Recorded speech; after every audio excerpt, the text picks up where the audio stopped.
Good morning, अस्सलामुअलैकुम। सुनो पाकिस्तान में आपको खुशामदीद कहते हैं और सुनो पाकिस्तान के साथ हम बहुत सारी एक दुआएं लेकर आए, उम्मीदें लेकर आए, अच्छे सेगमेंट्स लेकर आए, इन्फॉर्मेशन लेकर आए और उम्मीद करते हैं कि आपका आज का दिन बहुत अच्छा होगा।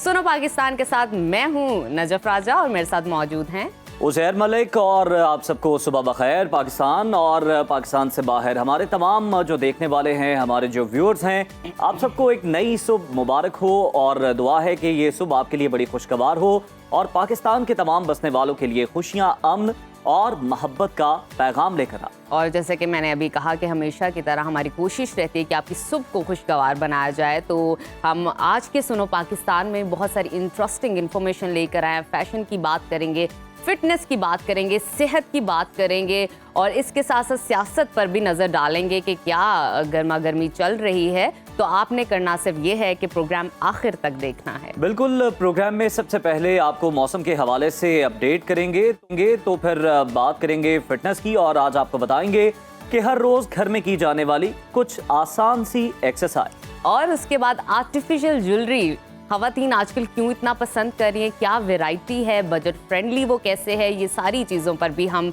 इस हवाले से बात करेंगे। तो आपने हमारे साथ जुड़े रहना है। और मुल्की सियासी हालात की बात करेंगे, आलमी मंजरनामे की बात करेंगे और ये भी जानने की कोशिश करेंगे कि सुप्रीम कोर्ट का नया चीफ जस्टिस आखिर बन कौन रहा है। और फिर हार्ट अटैक, आजकल इसका रेट, इसमें इजाफा क्यों हो रहा है, इसकी वजूहात क्या है, अलामात क्या है और इससे हम किस तरह बच सकते हैं, कौन सी प्रिकॉशंस एहतियात कर सकते हैं जिससे हम इन चीज़ों से प्रिवेंशन हासिल कर सकें। और आखिर में बात होगी दूसरों को दहशतगर्द रियासत का ताना देने वाले भारत की, जहां के गैंगस्टर्स अब आलमी खतरा बन चुके हैं। और आपने देखना है सुनो पाकिस्तान, लेकिन काम आपने ये करना है कि प्रोग्राम में यहाँ पे जाकर आपने अपने फीडबैक से हमें ज़रूर आगाह करना है, क्योंकि आपका फीडबैक हमारे लिए बहुत ख़ास है। हमें मालूम होता है क्या आपको अच्छा लगा और क्या आप मज़ीद देखना चाहते हैं। तो आइए सबसे पहले हम जान लेते हैं मुल्क भर में मौसम की सूरत हाल, जिससे हमें आगाह करेंगी और हमेशा से करती हैं नजफ राजा। तो आइए, इंतज़ार किस बात का है, मौसम का हाल आपको बताते हैं।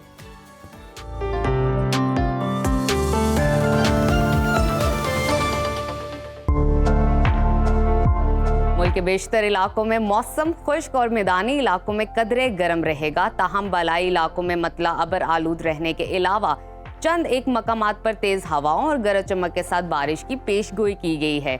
मुल्क के मुख्तलिफ शहरों में आज मौसम कैसा रहेगा, आइए जानते हैं। सबसे पहले बात करते हैं आज़ाद फिजाओं की सरजमीन गिलगित बल्तिस्तान की, जहां बेशतर इलाकों में बादलों का राज रहेगा। गिलगित में आज ज्यादा से ज्यादा दर्जा हरारत 19 और कम से कम 7 डिग्री रहने का इम्कान है। कलों के बाद शस्करदू की बात करते हैं, वहां पर ज्यादा से ज्यादा टेम्परेचर 13 और कम से कम 4 डिग्री रहेगा। महकमा मौसमियात के मुताबिक आइंदा 24 घंटों के दौरान गिलगित बल्तिस्तान में मतला जुज़वी अबर आलूद रहने का इम्कान है। अब बढ़ेंगे सयाहों की पसंदीदा वादी आज़ाद कश्मीर की तरफ, जहां दिन भर सूरज और बादलों के दरमियान आंख मचोली जारी रहेगी। दारुल हुकूमत मुजफ्फराबाद में ज्यादा से ज्यादा दर्जा हरारत 28 और कम से कम 14 डिग्री रहने का इम्कान है। मौसम का हाल बताने वालों ने पेशगोई की है कि आइंदा 24 घंटों के दौरान आज़ाद कश्मीर के ज्यादातर इलाकों में बादल छाए रहेंगे। और अब आपके साथ शेयर करते हैं खैबर पख्तूनख्वा का मौसम, जहां बेशतर अजला में मौसम खुश्क रहेगा। फूलों के शहर पेशावर में ज्यादा से ज्यादा दर्जा हरारत जो है 31 और कम से कम 19 डिग्री रहने का इम्कान है। जिक्र करें सवात का, यानी कि पाकिस्तान के स्विट्जरलैंड का, वहां पर ज्यादा से ज्यादा टेम्परेचर 27 और कम से कम 14 डिग्री रहने की तवक्को है। महकमा मौसमियात ने आइंदा 24 घंटों के दौरान चित्राल, दीर और गिरदो नवा में बारिश का इम्कान जाहिर किया है। इंतजामिया की जानिब से खराब मौसम के दौरान शहरियों को एहतियात बरतने का कहा गया है। और अब जिक्र करते हैं 5 दरियाओं की सरजमीन सूबा पंजाब का, जहां अक्सर अजला में मौसम खुश रहेगा। सूबाई दारुल हुकूमत लाहौर में ज्यादा से ज्यादा दर्जा हरारत 33 और कम से कम 22 डिग्री रहने का इम्कान है। शहर बेमिसाल इस्लामाबाद की बात करते हैं, वहां पर कम से कम पारा 19 और ज्यादा से ज्यादा 31 डिग्री रहेगा। मुल्तान में कम से कम टेम्परेचर 22 और ज्यादा से ज्यादा 36 डिग्री रहने की तवक्को है। महकमा मौसमियात के मुताबिक आइंदा 24 घंटों के दौरान पंजाब के ज्यादातर इलाकों में मौसम खुश्क रहेगा। लाहौर, गुजरांवाला, सियालकोट, फैसलाबाद, बहावलपुर और गिरदोनवा में सुबह के औकात में स्मोक का राज बरकरार रहेगा। तिब्बी माहिरीन ने शहरियों को एहतियाती तदाबीर इख्तियार करने की हिदायत की है। और अब आगे बढ़ते हैं, बात करते हैं सूबा बलूचिस्तान की,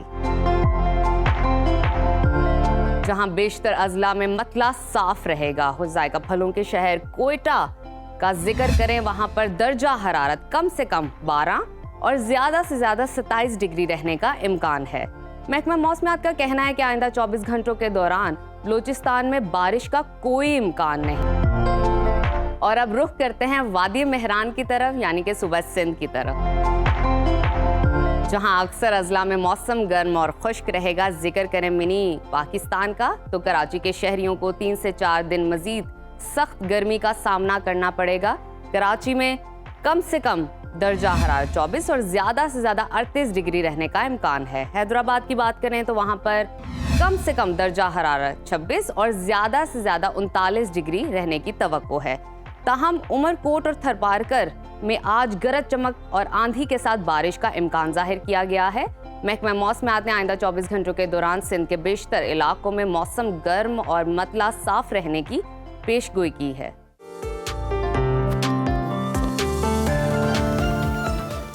तो नाजरीन, आपने जाना मौसम का हाल और अब बात करते हैं फिटनेस की, सेहत की। तो आपको बताते हैं, सेहतमंद जिस्म एक खुशहाल जिंदगी की बुनियाद है। हालिया दादोशुमार के मुताबिक पाकिस्तान में मोटापे की शरह में तेजी से इजाफा हो रहा है और फिटनेस के मसाइल अब हमारे माशरे में आम हो चुके हैं। एक रिपोर्ट के मुताबिक पाकिस्तान में 50% से ज्यादा लोग रोजाना वर्जिश नहीं करते, जिसकी वजह से उनको दिल की बीमारियां तो होती हैं और ऐसे बहुत सारे मसाइल भी दरपेश होते हैं। बिल्कुल नजफ, आपने सही कहा। दूसरी जानिब अगर हम मगरबी ममालिक से मवाजना करें तो वहाँ पर फिटनेस को एक लाजमी हिस्सा समझा जाता है डेली रूटीन का। अमेरिका और यूरोप में तकरीबन 65% लोग रोजाना किसी न किसी शक्ल में एक्सरसाइज जरूर करते हैं, जिसका बराह रास्त असर उनकी सेहत और मयार जिंदगी पर नजर आता है।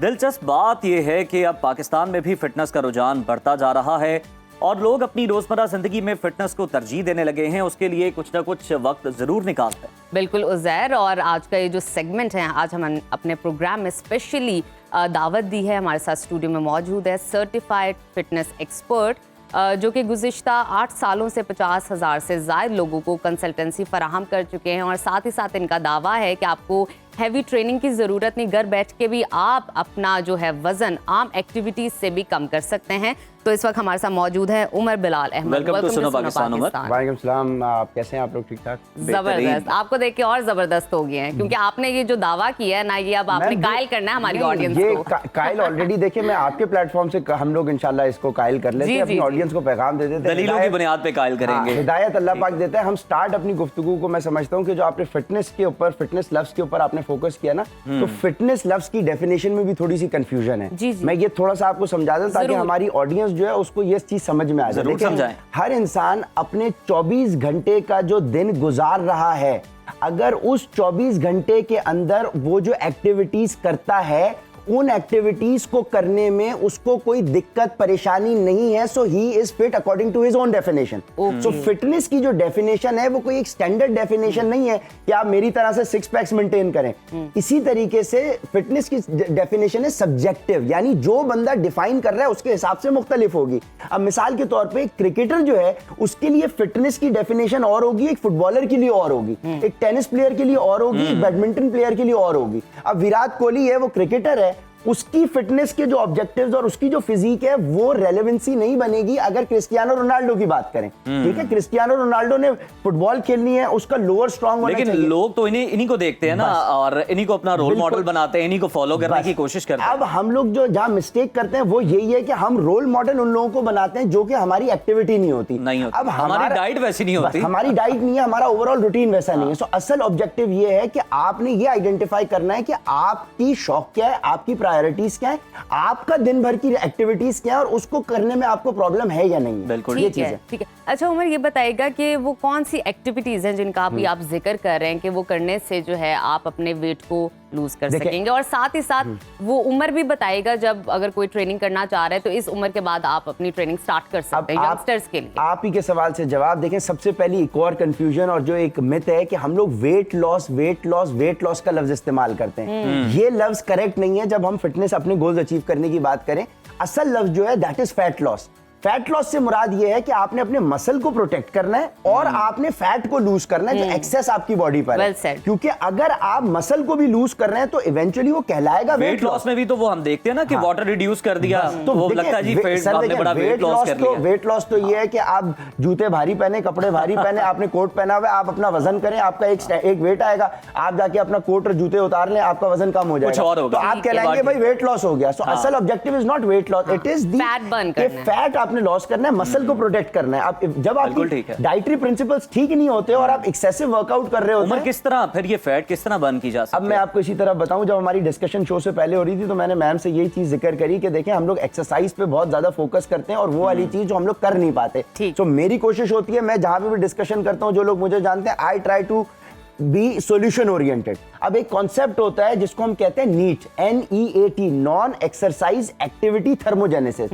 इससे मुराद ये है कि हर वो एक्टिविटी जो अलग से आप एक्सरसाइज नहीं है, जैसे कि आप रोजमर्रा की जिंदगी में स्टैंडिंग पोजीशन में खड़े हुए हैं, घर के काम कर रहे हैं, वॉकिंग पोजीशन में आप आना जाना कर रहे हैं, ऑफिस आना जाना कर रहे हैं, हमारी घरेलू खवातीन, हमारी बहनें घर के काम कर रही है, बच्चों के साथ पूरा दिन बिजी रहती बिल्कुल, हैं, बिल्कुल। घर खाना पकाना, ये करना, मर्द हजरात ऑफिस जा रहे हैं, अब हमारे स्टूडियो में यहाँ मर्द हजरात जो अपने काम कर रहे हैं। अगर आप ये एक्टिविटीज कर रहे हैं, ये कहलाती है नॉन एक्सरसाइज एक्टिविटीज। बिल्कुल ठीक है। अब अगर आपकी 23 घंटे की जिंदगी, क्योंकि आप भाई अगर अपने 24 घंटे में से 8 घंटे सो रहे हैं तो आप 16 घंटे ये एक्टिविटीज कर रहे हैं कहीं ना कहीं, ये आप एक्टिविटीज करें। और अगर आपकी डाइटरी प्रिंसिपल्स ठीक हैं तो आपको अलग से एक्सरसाइज करने की कोई जरूरत ही नहीं। अभी मैम ने यहाँ मैट लगाया था और नहीं तो अगर मैंने एक्सरसाइज कहा करने की कुछ ना जरूरत कुछ नहीं है तो तो ये जो आपको करके जिम पे दिखाना जिम है। खुलते जा रहे हैं और ये फिर क्या मामला? देखें, जिम खुलने चाह रहे हैं, एक्सरसाइज करने की जरूरत नहीं है और एक्सरसाइज ना करें, इसमें फर्क है। मैं आपसे ये नहीं कह रहा कि आप एक्सरसाइज ना करें कि भाई आप एक्सरसाइज, मैं खुद जिम जाके एक्सरसाइज करता हूं।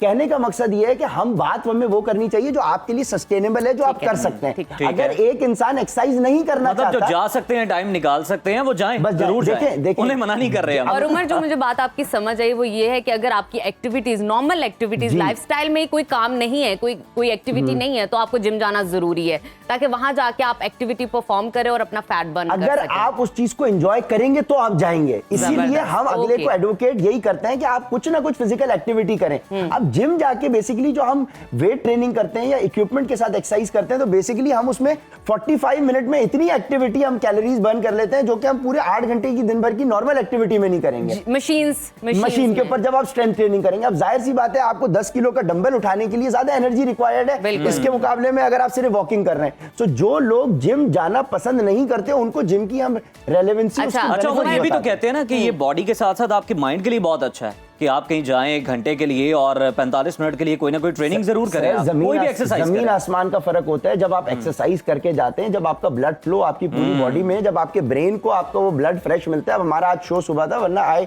Prefer working out in the morning. आपका पूरा दिन इतना फ्रेश। अच्छा, ये भी और आपने बड़ा अच्छा energetic नुकता गुजरता छेड़ा है। है कि सुबह करनी चाहिए, ये बड़ी बहस है, इस पे बड़ी डिबेट होती है। लेट नाइट करनी चाहिए, शाम में करनी ये चाहिए, भी देखिए, कब effective है वो? ये भी सब्जेक्टिव है। This is what you enjoy. अब Okay. बात ये है कि ये आप जिस इसमें चीज कोई को- मसला नहीं है। इसमें कोई फिक्स रूल नहीं बिल्कुल है कि ठीक है। भाई ये वाला जो पर्सपेक्टिव है, क्योंकि इसी के अंदर लोग जो है ना, जब जैसे कि मिसाल के तौर पे जो शाम का काम करने वाले, नाइट जॉब्स करने वाले, उन लोगों के लिए बड़ी परेशानी बनती है कि यार हमारे लिए ब्रेकफास्ट, लंच और डिनर का भी टाइम क्या बनेगा, किस तरह से होगा, हम किस तरह से मैनेज करेंगे। तो ये भी कॉन्सेप्ट चले। एक अच्छा पॉइंट हमने डिस्कस किया, मैं ये भी बताऊं, breakfast is nothing to do with sunrise.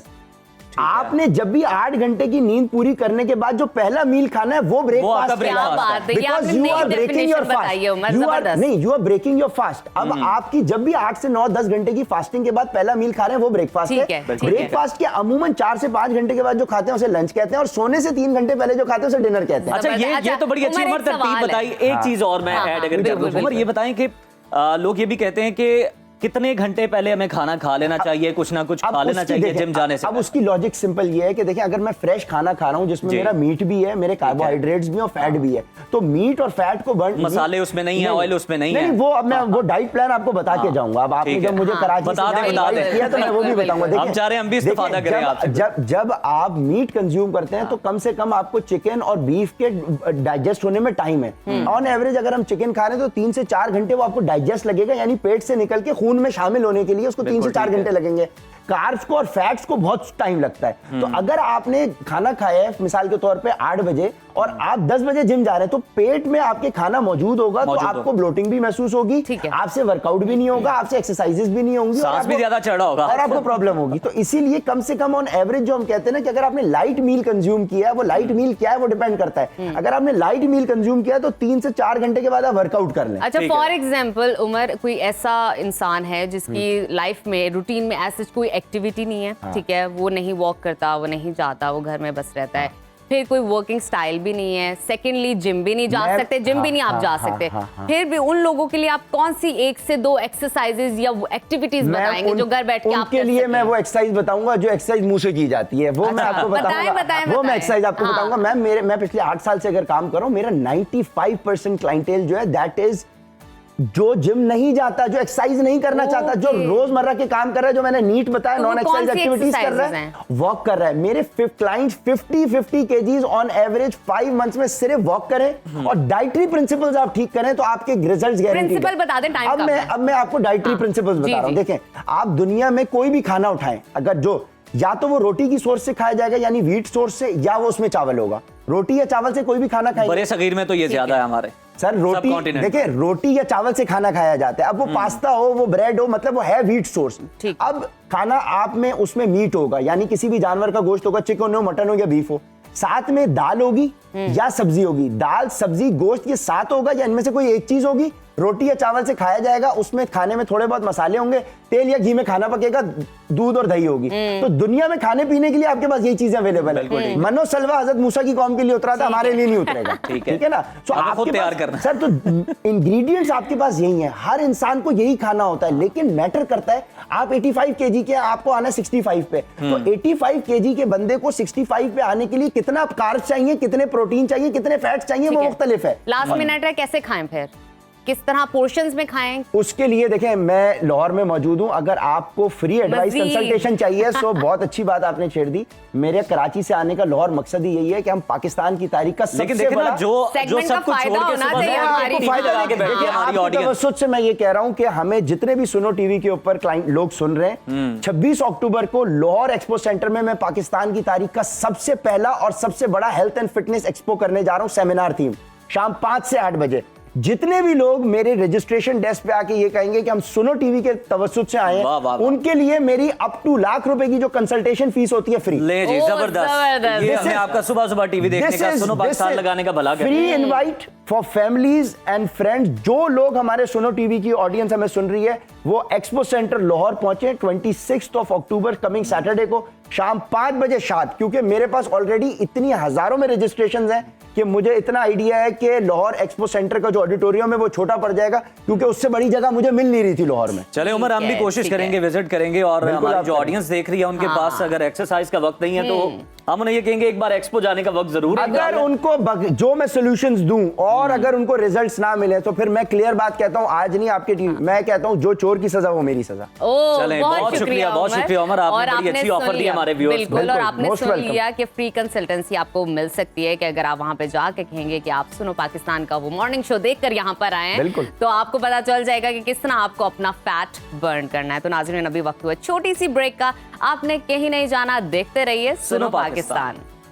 Welcome back to Suno Pakistan. तो नाजरीन, फ्रेम में आपको खूबसूरत आर्टिफिशियल ज्वेलरी नजर आ रही होगी, तो इसका अभी हम सेटअप लगा रहे हैं, ये आपको प्रॉपर सेगमेंट के तौर पे हम बताएंगे। और लोगों का नजर इसमें इंपॉर्टेंस तो इसकी बहुत है, क्योंकि देखना जो असल सोना है वो 2,80,000 रुपए तकरीबन नो डाउट उसकी कीमत है फी तोला, और तो फिर यही ऑप्शन बचती है। इसके अलावा ये बजट फ्रेंडली तो है, इस वर्सेटाइल बहुत है, बहुत सारी वैरायटीज, डिजाइन्स बहुत ज्यादा हैं, आप देख भी सकते हैं। तो मीनवाइल ये काम हो रहा है लाइव सेट पे, तो आपको एक छोटी सी रिपोर्ट बताते हैं और दिखाते भी है। वर्ल्ड एटलस की एक रिपोर्ट के मुताबिक दुनिया में हर साल तकरीबन 15 से 20 अरब पेंसिल इस्तेमाल होती है और उनको बनाने के लिए लगभग 4 लाख दरख्त काटे जाते हैं।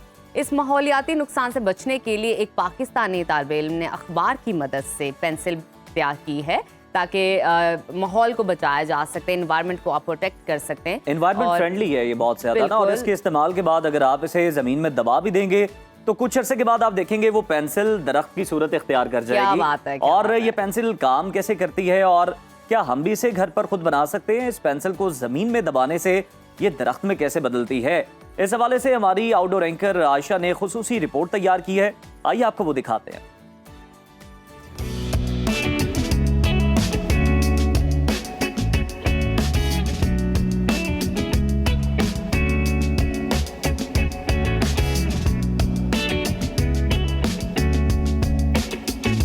आज मैं एक ऐसे ब्रिलियंट स्टूडेंट के साथ मौजूद हूँ जिन्होंने न्यूज़पेपर के साथ पेंसिल बना दी है। पेंसिल बनाने के लिए लकड़ी का इस्तेमाल किया जाता है और हमारे मुल्क में तकरीबन हर साल 80 लाख दरख्त सिर्फ स्टेशनरी के लिए ही काटे जाते हैं, जिसकी वजह से एज़ यू नो आलूदगी में बहुत इजाफा है, जिसका स्मोक का हमें सामना करना पड़ता है। तो मेरे साथ मुदस्सिर मौजूद हैं जिन्होंने ये पेंसिल बनाई, वो भी न्यूज़पेपर के साथ। इस पेंसिल से ना तो दरख्त कटेंगे और ना ही न्यूज़पेपर वेस्ट होगी। तो आइए मुदस्सिर से हम जानते हैं कि इनको ये इनोवेटिव आइडिया कहाँ से आया और इस पेंसिल का मकसद क्या है और किस तरह ये बनाई जाती है। जी अस्सलाम वालेकुम। वालेकुम अस्सलाम। पर्सनली मैं जो है गांव से ताल्लुक़ रखता हूँ।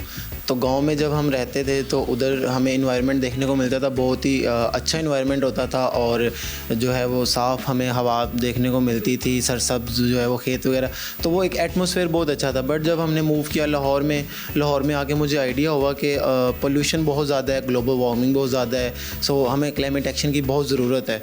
तो जब मैं यूनिवर्सिटी लेवल पर था तो एक हमारी यूनिवर्सिटी में इंक्यूबेशन सेंटर है दी इनोवेशन हब के नाम से, जिधर डिफरेंट स्टार्टअप जो है अपना स्टार्टअप आइडिया लेके आए हुए थे।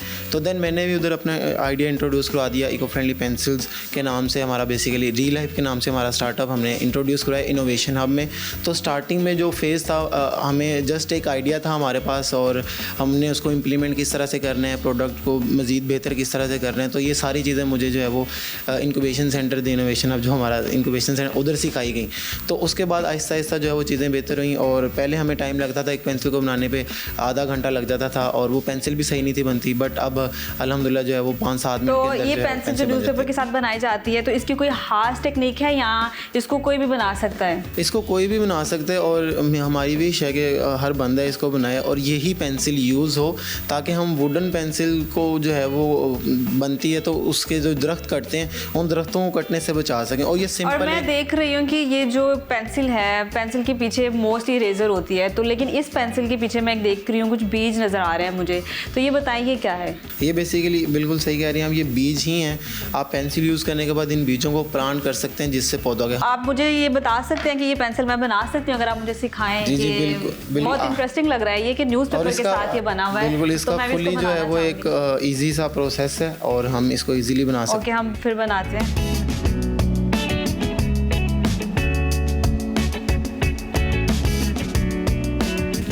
जैसे आप देख रहे हैं अभी हमें मुदस्सिर पेंसिल बना के दिखाएंगे और इसके बाद मैं भी ट्राई करती हूँ कि क्या ये मेरे से बन पाती है।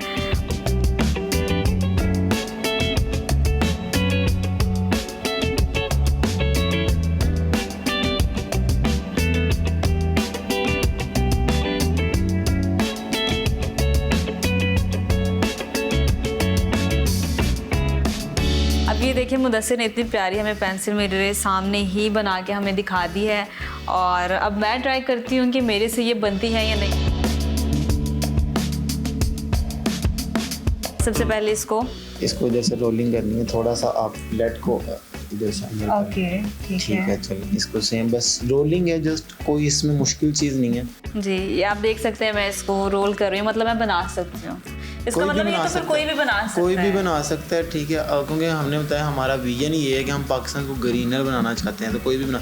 अगर किसी से नहीं बनती तो कोई इशू नहीं है, आप हमारे पेज से जाके ऑर्डर भी कर सकते हैं। ओके।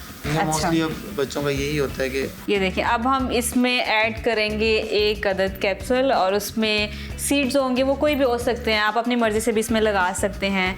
और ये है कैप्सूल, इसके अंदर हम बीज डालेंगे और देन हम इसको इसके ऊपर फिक्स कर देंगे। मतलब मैंने पेंसिल बना दी है, ठीक है।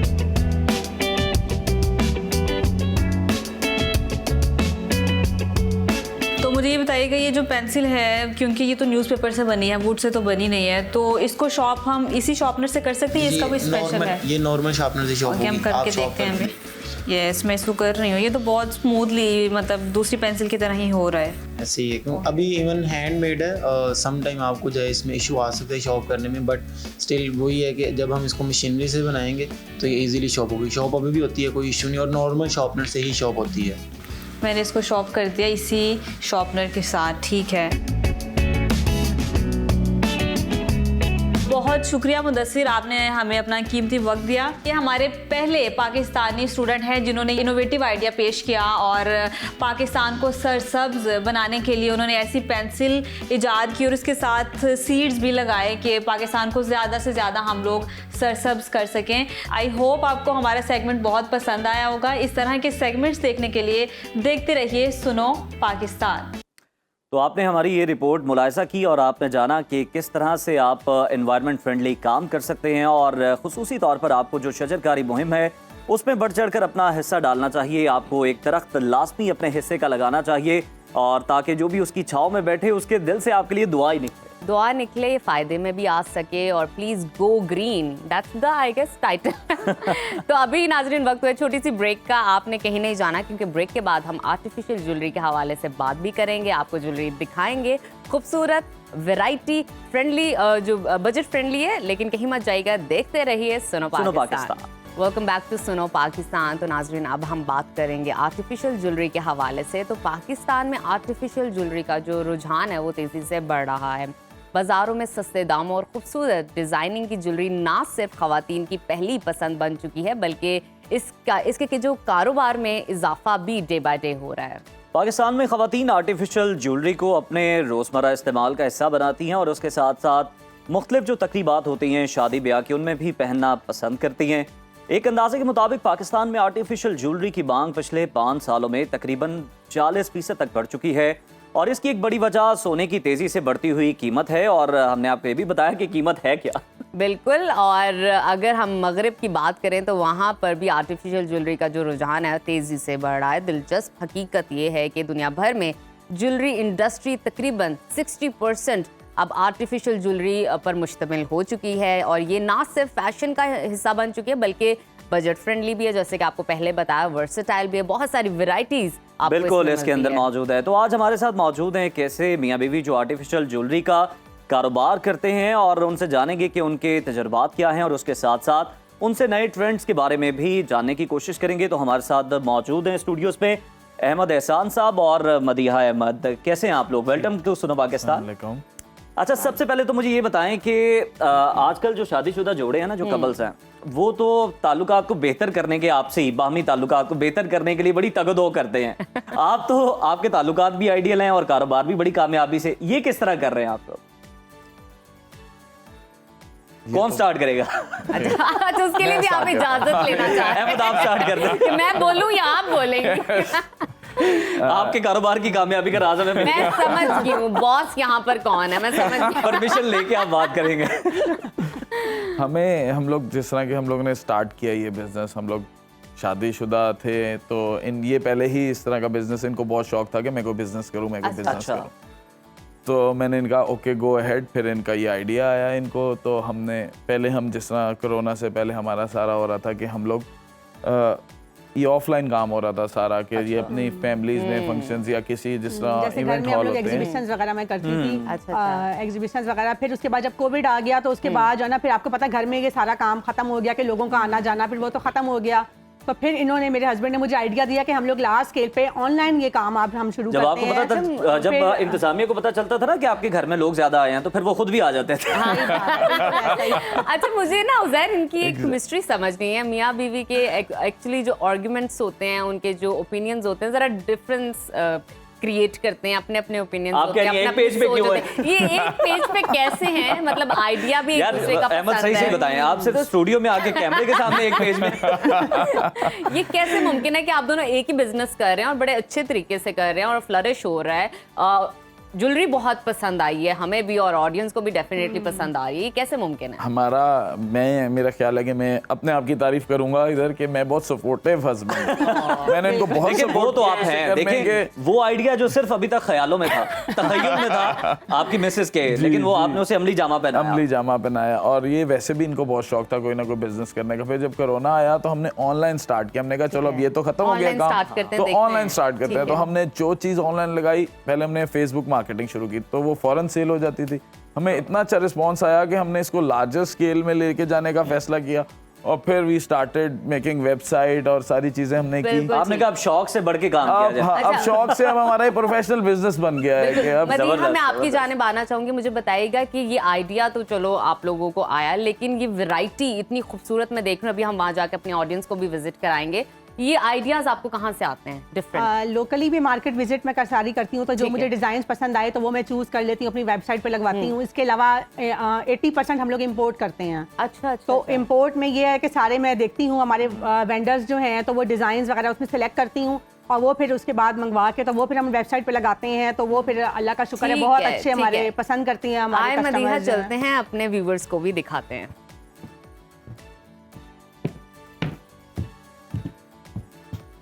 क्या खूबसूरत ज्वेलरी है और इतनी खूबसूरत और जबरदस्त किस्म की शाइन है। तो 1 बाय 1 करके अपने आर्टिकल्स नजफ का तो दिन बन गया इतनी खूबसूरत jewellery.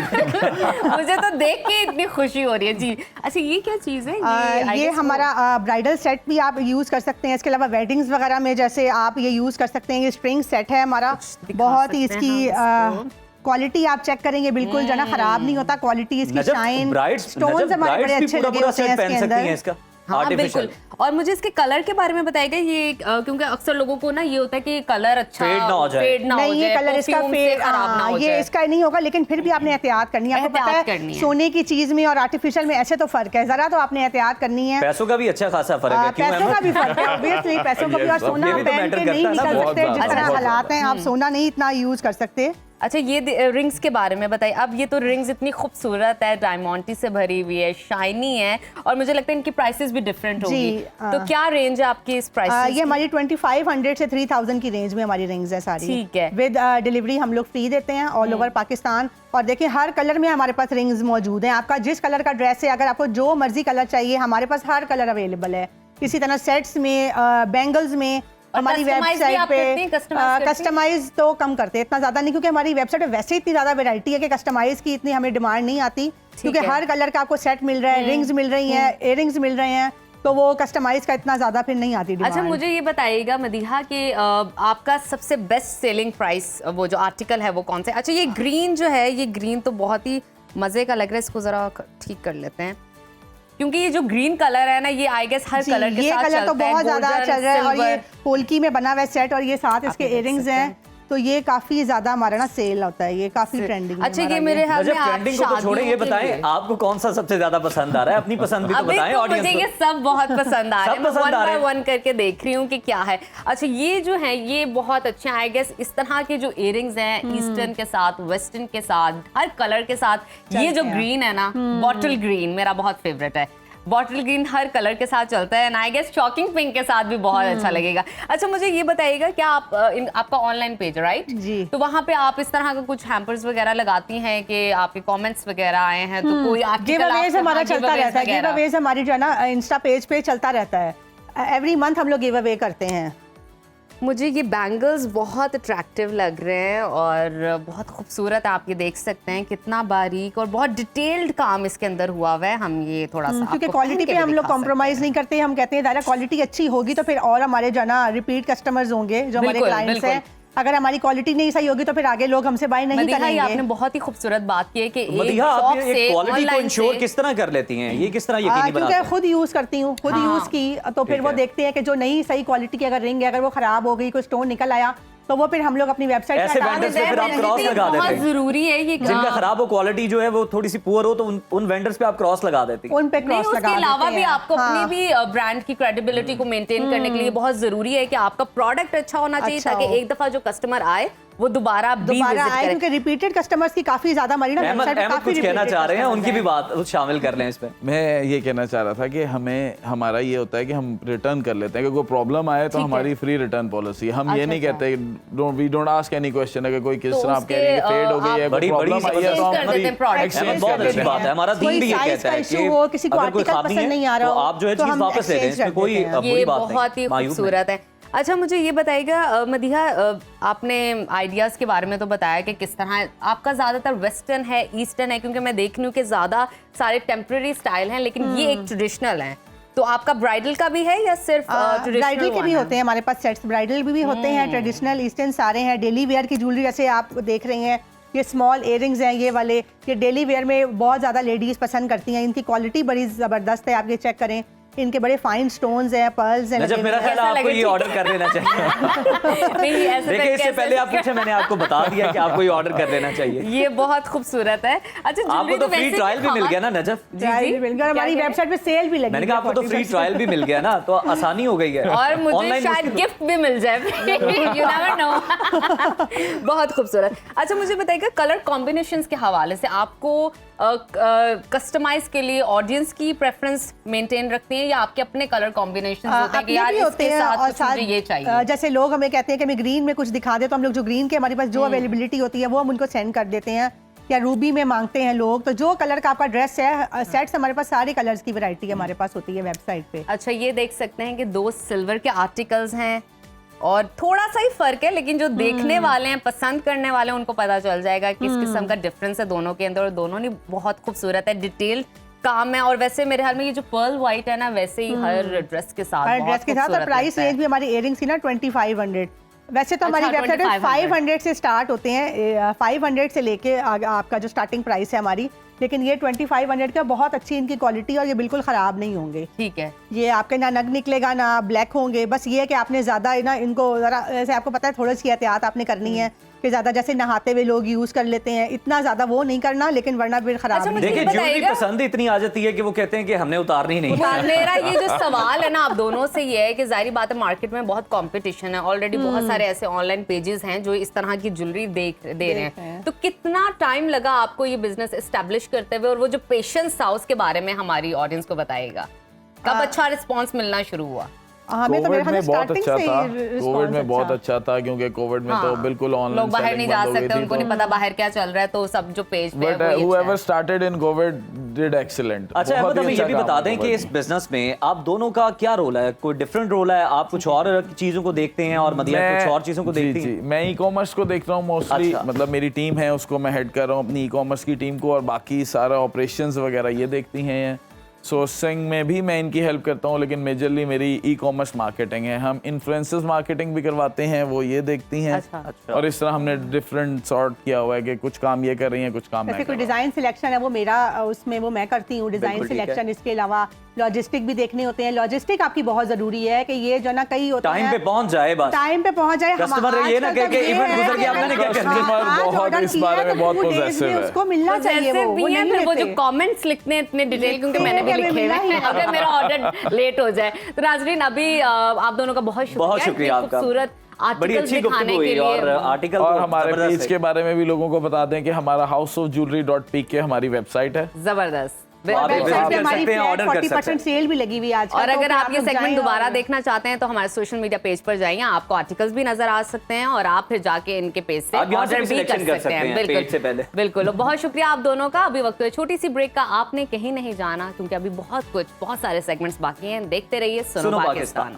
Welcome back to Suno Pakistan. अब बढ़ेंगे आगे और बात करेंगे सियासत की। तो आपको बताते हैं 26वीं आईनी तरमीम की मंजूरी के बाद हुकूमत पार्लिमानी महाज पर मुतहरिक दिखाई दे रही है, और सदर आसिफ अली जरदारी ने आईनी तरमीम बिल पर दस्तखत कर दिए हैं। ये तरमीम अब बाकायदा कानून बन गई है और नाफिज भी हो गई है। बिल्कुल, कल इसका गजट नोटिफिकेशन भी जारी कर दिया गया था, और तरमीम के निफाज के बाद चीफ जस्टिस ऑफ पाकिस्तान की तैनाती का अमल अब ज़ेर बहस है, जो कि शुरू हो चुका है ऑलरेडी।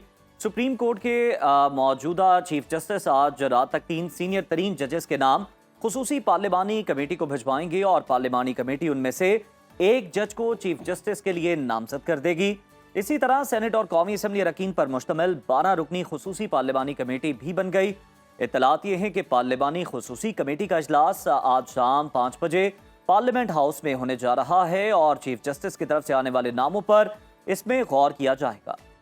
26वीं आईनी तरमीम की मंजूरी के बाद PTI और वकला बरादरी का पारा हाई दिखाई दे रहा है और उन्होंने कानूनी चाराजोई के साथ साथ इस तरमीम के खिलाफ मुल्क की तहरीक चलाने का भी ऐलान कर दिया है।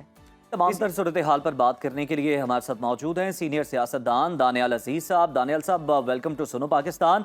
सर, सबसे पहले तो ये बताइएगा कि जिस तरह से हम सब देख रहे हैं और हुकूमती मौक़िफ़ भी ये है कि पार्लियामेंट के इख्तियारात में इजाफा कर दिया गया है, उन्हें बढ़ा दिया गया और अदलिया के जो इख्तियारात हैं उन्हें कम कर दिया गया है। आप क्या समझते हैं, सियासी और आईनी एतबार से इसके क्या असरात मुरतब होंगे आगे चलकर?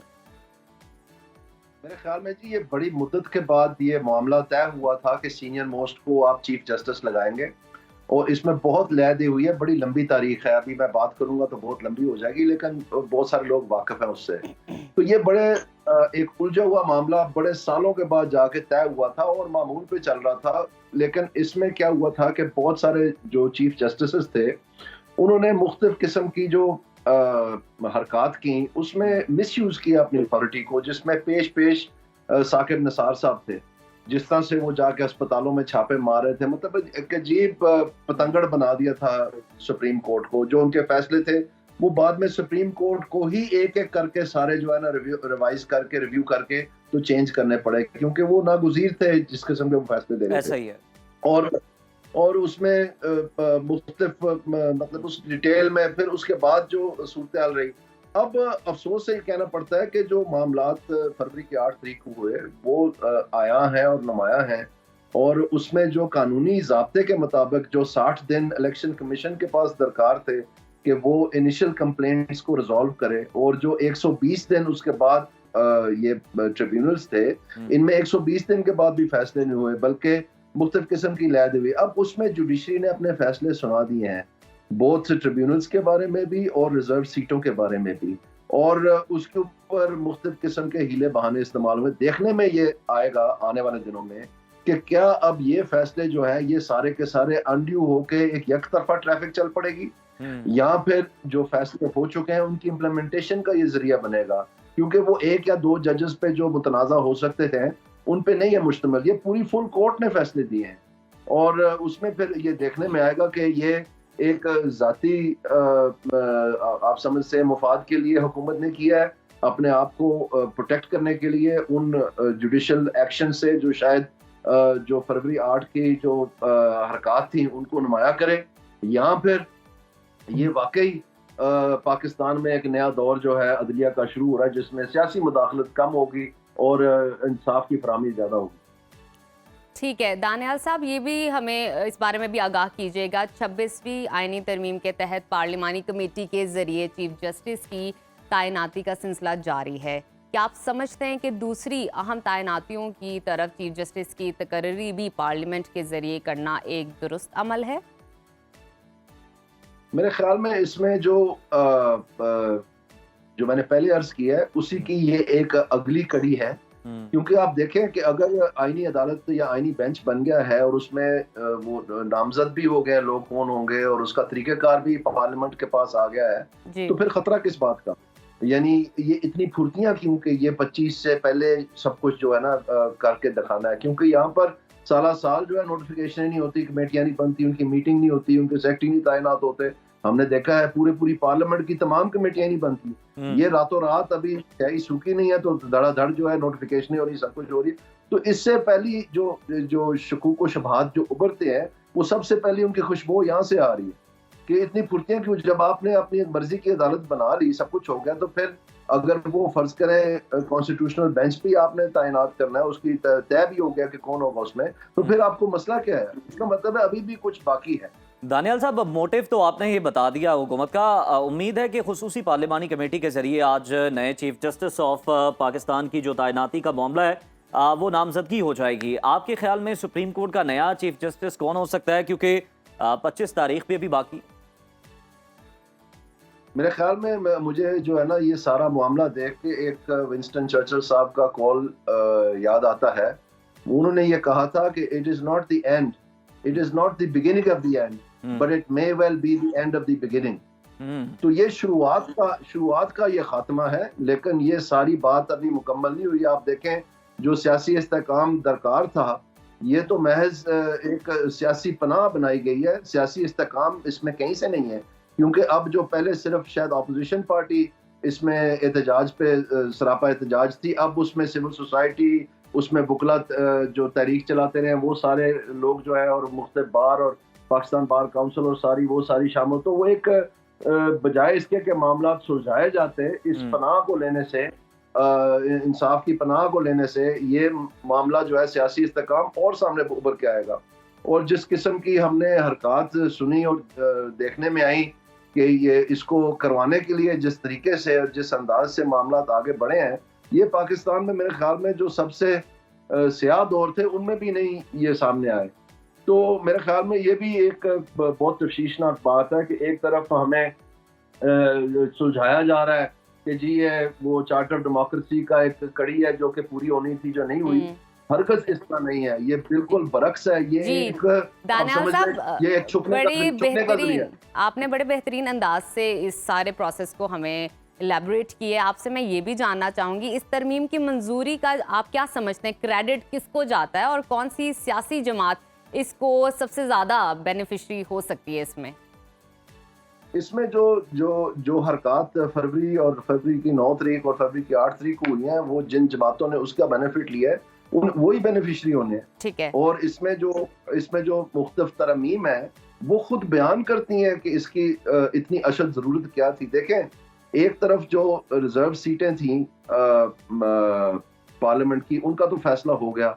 जो ट्रिब्यूनल्स थे उनमें शायद अगर 25 या 15 या 20 जितने भी केसेस थे MNA के, उनका फैसला होना था। फर्ज करें ये सारा कुछ अपोजिशन जमातों के हक में चले जाता, तो क्या फिर सिंपल मेजॉरिटी जो है वो खत्म हो जानी थी? नहीं होनी थी। इसका मतलब है इसका सिर्फ सियासी मकासद नहीं थे, इसके मकासद और भी थे। बिल्कुल, इसके मकासद और भी थे। दानियाल साहब, इससे पहले जो आप बात कर रहे थे कि कहानी ही पता नहीं उलझी है या सुलझी है, तो ये कहानी उलझी है या सुलझी है, ये अकदा फिर कब तक खुल जाएगा, कब तक ये सब कुछ सामने आ जाएगा? ये देखें जी, मेरे ख्याल में एक चीज जो पाकिस्तान की आवाम देख रही है, उनको तो कोई इतनी ज्यादा दिलचस्पी नहीं है फ्रैंकली के चीफ जस्टिस कौन बनेगा कौन नहीं बनेगा। उनके यहाँ जो इंसाफ का मयार है वो ये है कि क्या वो 2 वक्त की रोटी उनको मिल रही है, क्या उनके घर में बिजली चल रही है, क्या उनका चूल्हा जो है वो ठंडा तो नहीं पड़ गया गैस की लोड शेडिंग या बिल ना देने की वजह से। तो वो चीजें जो हैं इस हुकूमत को वो ये बार बार अपनी मतलब दफा की सूरत बेहतर कर रही है, लेकिन कारकर्दगी बेहतर नहीं कर रही। उसकी वजह ये है कि इस साल जो ये बात पी गए हैं, देखिए पिछले 2 साल से हमें गवर्नमेंट बताती रही है अगस्त में ही कि इस साल की चोरी जो है 2 साल पहले 380 अरब थी बिजली की, और पिछले साल जब ये SIFC की मीटिंग हुई थी उन्होंने साफ साफ बता दिया कि इस साल 590 अरब होनी है। तो इस साल की जो बिजली चोरी है वो उस पर क्यों खामोश है? बेसिकली तो इनके पास उसका हल ही कोई नहीं है, वो चीज तो वहीं की वहीं खड़ी है। और मैं आपको ये इन्फॉर्म कर रहा हूँ कि जहाँ 380 से 590 अरब पे चोरी चलेगी, इस साल फिर बढ़नी है। इसका मतलब है बिजली और महंगी होनी, और महंगाई का भी एक नया रेला तैयार किया है जो इन्होंने, वो भी आने वाला है। दानियाल साहब, वो तो ये दावे कर रहे हैं कि महंगाई हम सिंगल डिजिट पे ले आए हैं, हमारी बड़ी कामयाबी है। ऐसा नहीं है जी, देखें ये चलाकियों से काम नहीं चलेगा। ये जो आपने जो 95 अरब आपने पूरा साल कोशिश करके होल ऑफ गवर्नमेंट अप्रोच करके आपने बिजली पे बचाया था 95 अरब, यानी 590 अरब में से 95 अरब आपने हासिल कर लिया था मीटर काट के, लोगों को सस्पेंड करके, पर्चे काट के, ये वो जो कि खातिर खा नहीं है, बिल्कुल मामूली है।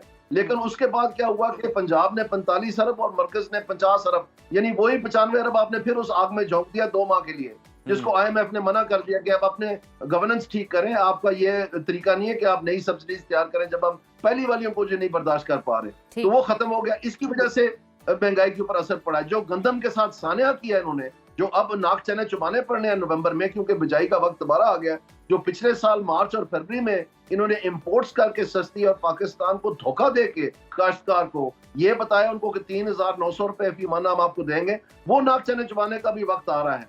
तो ये सारा कुछ आप देखें, IMF ने 12.7% अपना रखा महंगाई की शरह, जो एशियन डेवलपमेंट बैंक है वो 15% बना रहे हैं। जो मूडीज है, फिच है, जिनका ये बड़ा जिक्र करते हैं, ब्लूमबर्ग का, वो सारे 13 से 15% बता रहे हैं। Even state bank of Pakistan 13.5% औसतन इस साल की महंगाई। तो अगर अभी 6.9 है तो ये फेक है, ये बिल्कुल फेक है।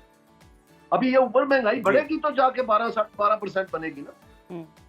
बिल्कुल ठीक है दानियाल अजीज साहब, बहुत शुक्रिया आपके कीमती वक्त का। आप अपना तज्जिया दे रहे थे कि ये जो दावे किए जा रहे हैं हुकूमत की जानिब से कि महंगाई सिंगल डिजिट पर आ गई है, ग्राउंड रियलिटीज इससे बिल्कुल बरक्स हैं। आप लोगों से बात करके देखें, उनकी मुश्किलात हैं। और बिल्कुल ये भी बड़ा अच्छा एक नुक्ता था कि जो भी चीफ जस्टिस बनेगा और हुकूमत क्या कर रही है, इससे आम आवाम को कोई सरोकार नहीं है। उनको ये देखना है कि उनके जो रोज़मर्रा के पहाड़ जैसे मसाइल हैं, ये किस तरह से हल हो पाएंगे। 2 वक्त की रोटी, बिजली, गैस, पानी, ये उन्हें मुयस्सर होगा या नहीं, ये एक बड़ा अहम मामला है। बिल्कुल। और साथ ही साथ हमने ये भी देखना है कि आईनी तरमीम की मंजूरी के बाद मुल्क में सियासी इंतशार खत्म हो वो पाएगा तो खैर या अब नहीं? बढ़ता हुआ दिखाई दे रहा है, क्योंकि एक तरफ पीटीआई है और वकला तंजीमें बिल्कुल। हैं और उसके अलावा भी मुख्तलिफ जो तंजीमें हैं वो इस पर सरापा एहतजाज हैं। तो यहाँ पर ब्रेक शामिल कर लेते हैं। आप सुनो पाकिस्तान के साथ रहिए। Welcome back to Suno Pakistan. तो अब बात करते हैं कुछ सेहत की। दिल के अमराज दुनिया भर में एक बड़ा चैलेंज बन चुके हैं।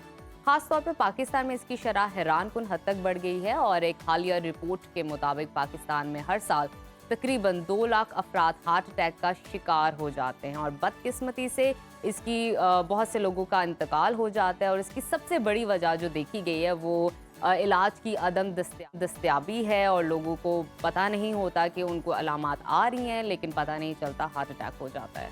पाकिस्तान में अगर हम बात करें तो दिल के दौरे की बढ़ती हुई वजूहात में गैर सेहतमंद तर्ज ज़िंदगी है, फास्ट फूड का इस्तेमाल है, तंबाकू नोशी और दीगर मसाइल भी हैं और ज़हनी दबाव भी इसमें ख़ास तौर पर शामिल है। आलमी इदारा सेहत WHO की एक रिपोर्ट ये बताती है कि पाकिस्तान में तकरीबन होने वाली अमवात में से 35% दिल के अमराज की वजह से होती हैं और अफसोसनाक अमर ये है कि इस बीमारी से मुतासर होने वालों में नौजवानों की तादाद भी बढ़ती ही जा रही है। और इस अहम मौजू के हवाले से मज़ीद मालूमात देंगे। आज हमारे साथ प्रोग्राम में हमने दावत दी है professor of cardiology doctor Bilal Mohiuddin. Welcome to Suno Pakistan. आपसे आज हम सिम्टम्स भी जानेंगे, प्रिवेंशन भी जानेंगे, लेकिन सबसे पहला सवाल जो मेरा आपसे है कि अलामात क्या होंगी? क्योंकि डॉक्टर साहब देखा गया है कि हार्ट का अगर आपको हार्ट अटैक आ रहा है ना, तो ज़रूरी नहीं यहाँ आपको लेफ्ट साइड पे ही पेन हो। बहुत सारे लोग शिकायत करते हैं कि उनको हार्ट बर्निंग होती है, एसोफेगस में बर्निंग होती है, लेफ्ट आर्म का इशू है। इसके अलावा और क्या हो सकते हैं सिम्टम्स में? सबसे पहले जी वालेकुम अस्सलाम और पाकिस्तान अस्सलाम वालेकुम। इसमें कोई शक नहीं कि आजकल दिल की प्रॉब्लम्स बढ़नी शुरू हो गई हैं और हम लोग रोज़ आए बाहे किसी अजीज़ या किसी दोस्त का सुनने में आता है। बिल्कुल। इसमें 2 वजूहात आपको पहले समझ लेनी चाहिए। आपके यहाँ इस वक्त एक पॉपुलेशन एक्सप्लोजन है। ये खिता जब आज़ाद हुआ था तो ये 4-5 करोड़ लोग थे, आज यही खिता 25 करोड़ है, यानी कि 5 गुना प्रॉब्लम बढ़ चुकी हैं आबादी के हवाले से। फिर दूसरी चीज़ ये कि उस वक्त लाइफ एक्सपेक्टेंसी जो थी आपकी वो 50s में थी। आज अल्लाह का शुक्र है इन्फेंट मोर्टेलिटी की कमी की वजह से और थोड़ा बहुत देहांत की वजह से आपकी लाइफ एक्सपेक्टेंसी 65 और 68 मर्द और औरतों के ऊपर बढ़ चली गई है। गई है। बिल्कुल। तो ये वो सारी वजूहात भी हैं। इसके साथ साथ वो चीज़ें जैसे कि शुगर का बेहतर इलाज होना और उसकी वजह से लोगों की ज़िंदगी में बेहतरी आनी, और फिर जाहिर है जब एक शख्स ज़्यादा देर उम्र रहता है तो उसके साथ प्रॉब्लम्स भी आती है, क्योंकि बढ़ती उम्र की एक अपनी प्रॉब्लम भी है। अच्छा। जिसका आप कुछ नहीं कर सकते। अब एक उम्र बढ़ रही है तो उसका आप क्या करें? आप वीक होते जा रहे हो, डे बाय डे ऑर्गन्स आप भी और आपके ऑर्गन्स भी। आपके ऑर्गन्स भी हो रहे। तो जो आपका पहला सवाल था ना कि आपको अलामात क्या होती है, वो सिर्फ ये जिसको हम कहते हैं ना सीने में दर्द होना, ठंडे ठंडे पसीने आ जाने, ये क्लासिकल उन लोगों के लिए है जिनको शुगर नहीं है। शुगर नहीं है। पहली बात। और नंबर 2, ये उन लोगों, और इनमें भी जो सिर्फ 40-50% लोग हैं जो खुशकिस्मत है उनके साथ ये होगा। बिल्कुल। बाकी मेजॉरिटी लोगों के साथ होगा ही नहीं। कुछ तकरीबन कोई 15 से 20% ऐसे लोग हैं जो अपनी जिंदगी का पहला हार्ट अटैक पे ही अपनी जिंदगी से हाथ धो बैठेंगे। बिल्कुल, अक्सर हम सुनते हैं। और कुछ ऐसे भी लोग हैं जो सोते हुए में ही बगैर किसी तकलीफ के चले जाएंगे। अब हमें जो सारी चीज़ों की इसके लिए आगाही को पकड़ने की जो ज़रूरत है, वो उम्र के हर हिस्से पे एक रेगुलर चेकअप है। ये हर हिस्से से मतलब क्या है? एक बच्चा जब पैदा होता है तो वो चेक करवा ले कि उसके अंदर कोई पैदाइशी प्रॉब्लम तो नहीं आ गई। अच्छा। जो एक बहुत छोटा सा नंबर है मगर वो आता है। ठीक है। फिर इसी तरह से उम्र के अगले हिस्से में जैसे आप पहुंचे तो ये गलों की बीमारी होती है जिसको हम रोमेटिक फीवर कहते हैं। ऑलराइट, उससे तकलीफें पैदा होती हैं जो कि आपको दिमाग की तरफ से लेके दिल के वेल्व्स तक को और दिल के पट्टे तक को असर कर देती है। फिर वो चीज़ आ जाती है और ज़रा सा आपका बच्चा बड़ा होता है और वो स्कूलों और कॉलेजों में जाना शुरू करता है तो फिर वो एक और बीमारी खुद जाके बाजार से खरीदता है और उसके लिए पैसे देता है। जी, फास्ट फूड नहीं, सिगरेट, तंबाकू नोशी। बिल्कुल बिल्कुल। जो तंबाकू नोशी एक आपका मेजर कंपोनेंट है। जब हम रिस्क फैक्टर्स की बात करते हैं कि किस किस की वजह से दिल की तकलीफ होती है तो सबसे ऊपर नाम शुगर का आता है, ब्लड प्रेशर का आता है, ओके, खून के अंदर चर्बी का आता है। ये अच्छा। तीनों वो चीजें हैं जो अल्लाह ताला की वजह से आ ठीक गई। है। आपकी जिन्स थी, आपकी पाव अजदाद का हिस्सा था, आपको आ गई। लेकिन सिगरेट या तंबाकू नोशी तो ये आप तो खुद आपको जाके पैसे लेके देकर खुद अडॉप्ट कर रहे हैं ना, आप खुद बिल्कुल। जाके बाजार में लानत खरीदते हैं। और आजकल की जो नई मुसीबतें हैं ना जिसमें वेप भी है, जिसमें सिगार तरह भी की है, फैशन बन गया हुआ है जी वो तो। वो आप लेके बड़ी खुशबू आ रही, कोई खुशबू नहीं आ रही। बड़े आप कूल बनने की कोशिश कर रहे हैं वो वेप बिल्कुल। करते हुए। तो ये वो सारी चीजें हैं। फिर से वापस पुराने सवाल पे, बाजू की दर्द, सीने की दर्द, ठंडे पसीने आने, ये एक आम चीज है। लेकिन डिकार आने, कैसे लगातार आना, जिसको आप कहते हैं चेकअप करवा लें। बुजुर्ग शख्स है, वो गया है, उसने कोई जोर से कोई भारी चीज उठाई है, वो एसोसिएट करता है उस भारी चीज को उठाने की वजह से उसके मोढे में, बाजू में दर्द बैठ गई है।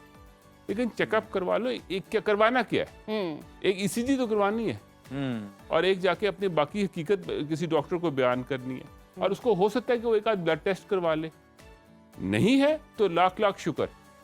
आप इस बात का अंदाजा करें कि तशखीस के ऊपर खर्चा 100, 200, हद 1000 रुपया, बाकी चीजों का आप जो मर्जी समझ लें। ठीक है। लेकिन जो इलाज है वो तो लाखों में है।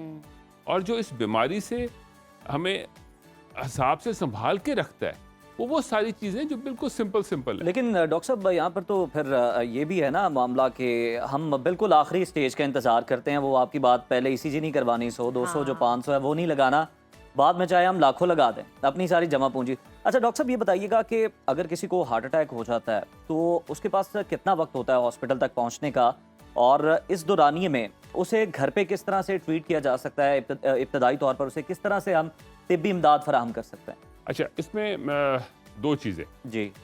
वो जो पहली वाली बात थी ना आपका, उसका ये जवाब है कि गाड़ी तो खड़ी करनी है। अब हाँ जी। आपका फैसला ब्रेक मारे खड़ी कर लो या टक्कर मारे खड़ी कर लो। सही सही। बिल्कुल ठीक है।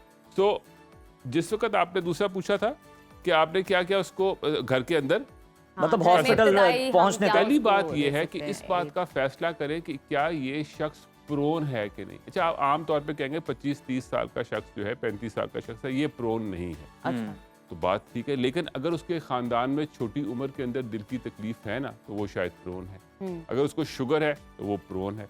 अगर वो तंबाकू बेदरेग इस्तेमाल करता है, जैसे कि एक एक 2-2 डब्बियाँ रोज की इस्तेमाल करते हैं, बहुत लोग मिलते हैं आपको, तो वो प्रोन है। तो एक जो बिल्कुल बेसिक सी चीज़ है ना सीने की दर्द के साथ, वो आप डिस्प्रिन की गोलियां हैं। ठीक आप है। 2 डिस्प्रिन की गोलियां पानी में हल करके इस्तेमाल कर लें, ठीक है। बशर्ते कि आपको कोई पुरानी मैदे की तकलीफ ना हो। तो आप क्योंकि अगर खुदा डिस्प्रिन ना- इस्तेमाल कर सकते हैं इस सिचुएशन अगर आपको के कोई अंदर। मैदे की तकलीफ है तो फिर it is not advisable. Okay. अच्छा, अगर आपका ब्लड प्रेशर वगैरह ठीक है, और कई घरों में आजकल ब्लड प्रेशर इलेक्ट्रॉनिक अवेलेबल होते हैं, तो अगर आपका ब्लड प्रेशर ठीक है तो वो जुबान के नीचे रखने वाली गोली है, आप वो रख के भी अपने आप को दर्द को देख सकते हैं। बिल्कुल ठीक है। तो अगर ये 2 चीज़ों से आपकी दर्द को अलामात में बेहतरी आ गई है तो उसका ये मतलब नहीं है कि आपको नहीं है, उसका मतलब है कि बहुत चांस है कि आपको तकलीफ है और आप फौरन हॉस्पिटल फिर जाके भी आपने अपने जाना है, जाइए मॉलेज के पास जाना है। और अपने आप को उस सारी चीज़ों को इलाज करवाइए। अगर वो इलाज आप नहीं करेंगे, वर्कअप नहीं करेंगे। और एक और चीज़ आपको बता दूं कि जिस वक्त आप जाते हैं मॉलेज के पास तो हो सकता है कि पहली दफ़ा में पकड़ा ना जाए, जी 2 दफ़ा जाके ये एक्सरसाइज टॉलरेंस टेस्ट जी। करके कोई और टेस्ट वो करेगा तो चीज़ें नज़र आना शुरू होंगी। अच्छा डॉक्टर साहब, हमने अक्सर देखा है, और ये वैसे तो मजाक में भी कुछ मर्द हजरात बात करते हैं कि मर्दों को हार्ट अटैक ज़्यादा होते हैं और ख़वातीन को कम होते हैं। और अगर हम ये देखें कि मर्दों के मुकाबले में ख़वातीन को 10 अगर मर्दों को हो रहे हैं हार्ट अटैक तो उसमें से 1 ख़वातीन का कोई केस निकल आएगा। तो इसकी वजह क्या है?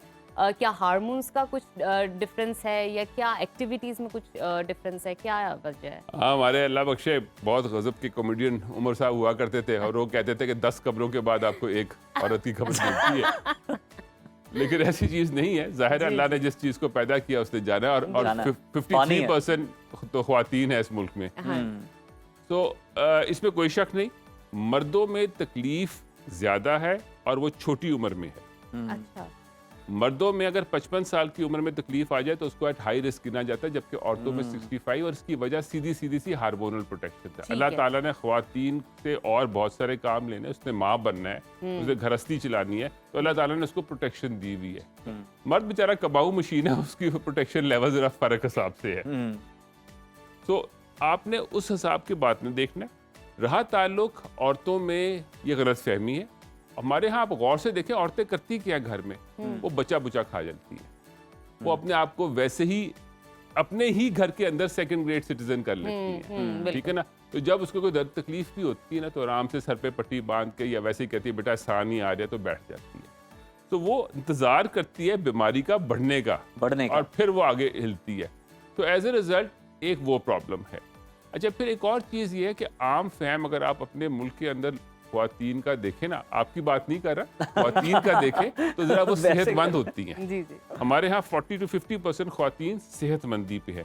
जब वो सेहतमंदी की तरफ होती हैं तो वो चलती भी नहीं है, क्योंकि वो चलती नहीं है, और फिर किसी के गोडे में तकलीफ 40-45 में आ गई, किसी के कुछ कमर में तकलीफ आ गई, सारा कुछ, तो एक्सरसाइज नहीं करती। क्योंकि वो एक्सरसाइज नहीं करती तो बॉडी पे डिमांड नहीं क्रिएट होता है, इसलिए उनको पता भी नहीं चलता। और पता कब चलता है? जब कोई ऐसी तकलीफ जोर से आती है या बाय चांस कोई शख्स वैसे एक्टिव हो जाए और फिर उसको पता चलता है कि यार ये तो आ गया। और फिर आम फैन अगली बात क्या होती है, जब तक वो बात पता चलती है तो वो 70 या 75 साल की हो चुकी होती है। तो फिर कई लोग कहते हैं जी हुनकी करना। अब इलाज कराने का क्या प्रॉब्लम है? डॉक्टर साहब self-care का, देखे ना, prevention is better than cure हमेशा से कहा जाता है। प्रिवेंशन क्या है इसकी, हार्ट अटैक की और दिल की बीमारियों से किस तरह बचा जा सकता है? आखिर में हमें ये बता दें। प्रिवेंशन के बहुत सारे एस्पेक्ट्स हैं जी। प्रिवेंशन का वो एस्पेक्ट है जो आप बिल्कुल छोटी उम्र से स्टार्ट करते हैं, जैसे कि मैंने वो गले और दिल की बात अपने की बात, उसी तरह से प्रिवेंशन का एक एस्पेक्ट ये भी है जो हम हर दफ़ा साल से आप सुन रहे हैं कि इंटर फैमिली मैरिजेस ना करें, ताकि वो बीमारियां जो एक ख़ानदान के अंदर होती है ना, तो वो मल्टीप्लाई होती जाती है, डाइल्यूट करें। अगर आपको भी आपके वालिदैन को भी शुगर है, आपके चाचों के को भी शुगर है, तो आपकी औलाद को, अगर आपस में आपकी शादियां हो जाएंगी तो आपकी औलाद को भी होगी और आपको भी होगी, और फिर कहते हैं ये तो हमारी कंट्रोल नहीं है और वो आप चीजें इसको। तो एक चीज ये है कि जिसको आप कहते हैं जेनेटिक अपनी एक्सपेंशन करें। दूसरा जो दो बातें जो आम लोगों के लिए बहुत अहम, नंबर एक वर्जिश। वर्जिश है क्या कि आप रोज वरना कम से कम 5 दिन आधा घंटा 3 किलोमीटर फासला ये जरूर करें। 3 नहीं कर सकते 2 करें, पर करें सही। वॉक करना लाजमी है। आज लाहौर शहर की आबादी देखें और आपके पार्क्स खाली पड़े, इससे साफ जाहिर आता है कि हम लोग वर्जिश नहीं करते, वॉक वगैरह नहीं करते। एक चीज। नंबर 2, जो आपकी खुराक है ना, उसमें से आप एक चीज से अभी फिलहाल फारिग कर दें, उसको कहते हैं डीप फ्राइड। यानी कि ये जो पकौड़े हैं, कचूरियां हैं, तो डॉक्टर साहब ये जो एयर फ्राइड है, एयर फ्राई रिलेटिवली सेफर है, सेफर है, कोई शक नहीं। एयर फ्राई रिलेटिव सेफर, और एयर फ्राई इसलिए भी सेफर है कि वो ऑयल से तकरीबन ऑयल फ्री है। तो उसकी टेक्निक्स हैं बनाने की, पकाने की, ठीक है, और वो उसके हिसाब से चीज चलती है। सो ये हर वो छोटी छोटी चीज है। याद रखिए, कतरा कतरा से दरिया बनता है, और हमने उसी तरह से अपनी सेहत का ध्यान करना होता है कि आप वर्जिश वही बनते हैं जो आप खाते हैं। बहुत सारी और बातें भी हैं। लेकिन हम तो इसी की बात शुक्रिया डॉक्टर साहब, बड़ा अच्छा Thank लगा you so आपसे much. बात करके। और डॉक्टर साहब से हमने बहुत सारी अलामात जानी कि किस तरह आप प्रिवेंशन कर सकते हैं अगर आपको हार्ट का इशू है। और ख़वातीन से मैं मुखातिब होना चाहूँगी कि सेल्फ केयर बहुत ज़रूरी है आपके लिए। और हमारी ख़वातीन में होता है कि ख़ुद की ख्याल रखती है ना, तो उनको होता है कि वो सेल्फ गिल्ट में पड़ जाते हैं कि ओहो मैंने आज छुट्टी ले ली, आज मैंने कोई काम नहीं किया। बहुत ज़रूरी है, आप खुद का ख्याल रखेंगे तो आप अपने ख़ानदान का और अपनी नस्ल का ख्याल रख सकेंगे। तो अभी वक्त है छोटी सी ब्रेक का, आपने कहीं नहीं जाना, देखते रहिए सुनो Pakistan. Welcome back to Suno Pakistan. Bharat में गैंग वॉर का मसला तेजी से बढ़ रहा है और सिर्फ 2023 में ही 50 से ज़ायद गैंग वॉर वाक़यात रिपोर्ट हुए हैं। इसी हवाले से आजकल एक नया नाम सुनने में आ रहा है और वो है लॉरेंस बिश्नोई गैंग, जो भारत में दहशत की अलामत बन चुका है। ये गैंग जो है ना सिर्फ जराइम में मुलव्वस है, बल्कि सोशल मीडिया पर अपने खतरनाक बयानात के जरिए लोगों को खौफजदा करने का भी काम करता है। और बिल्कुल ये सोशल मीडिया का खुलेआम इस्तेमाल करता है लोगों को धमकाने के लिए भी। लेकिन बात यह है कि कोई ने पूछने वाला क्यों नहीं है। भारत ने हमेशा से दहशतगर्दी का इल्ज़ाम पाकिस्तान समेत दीगर ममालिक पर लगाया तो है, लेकिन हकीकत उसके बरक्स ये है कि भारत में खुद गैंगस्टर्स और मुसलमान को हुकूमती सतह पर खामोश हिमायत हासिल होती है। एक अंदाजे के मुताबिक भारत में हर साल तकरीबन 2000 से ज्यादा गैंगस्टर्स की कार्रवाइयां मंजर-ए-आम पर आ जाती हैं और कई केसेस में इन गैंगस्टर्स को हुकूमती इदारों की पुष्टपनाही भी हासिल होती है। आपको ये भी बताते हैं कि भारत में दहशतगर्दी और गैंग वॉर का ये दूसरा मेयार बहुत से सवालात जन्म देता है। ये कैसे मुमकिन है कि एक तरफ भारत दूसरे ममालिक में दहशतगर्दी के इल्जामात आयद करता है और दूसरी तरफ अपने मुल्क में गैंगस्टर्स को बढ़ाने का मौका भी फराहम करता है। इस मौजू पर तफसीलन के लिए इस वक्त हमारे साथ मौजूद है आलमी अमूर के माहिर सैयद मोहम्मद अली। बहुत शुक्रिया आपके वक्त का। आपसे जानेंगे कि लॉरेंस बिश्नोई गैंग की हकीकत क्या है और इसकी तारीख क्या है। बहुत शुक्रिया जी, आपने मदऊ किया। बहुत अहम मौजू है। ये जिनका जो इसके बानी हैं वो एक नौजवान हैं, तकरीबन 31 जी। अली, आप सुन पा रहे हैं?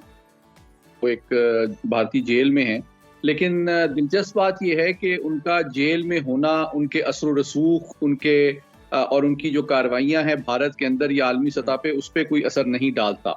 और सिर्फ 3 इसके मैं पहलू आपके सामने रखूंगा। पहली बात यह है कि तकरीबन जो एक मुहतात अंदाज़ा है, इस गैंग के तकरीबन 700 मेंबरान हैं जो कि ट्रेंड किलर या कातिल हैं और उनको मुख्तलिफ माली मावनत के एवज़ अहदाफ दिए जाते हैं और ये अहदाफ जो हैं भारतीय रियासत, हुकूमत और पुलिस की सरपरस्ती में दिए जाते हैं, दाखिली सतह पे भी और आलमी सतह पे भी।